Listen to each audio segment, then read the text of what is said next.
Sabe, mãe, hoje eu peguei você ajoelhada, falando com Deus, agradecendo pela bênção de filhinha que um dia Ele lhe deu, para alegrar seu coração e os dias seus.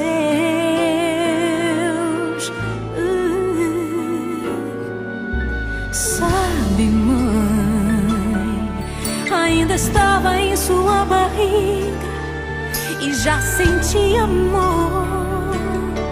Até a música que mais gostava eram as batidas do meu coração, embalando o seu sono e as emoções.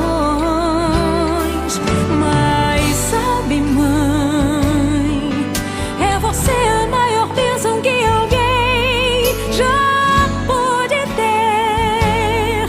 Já sei falar, andar, brincar e ainda sou o seu bebê.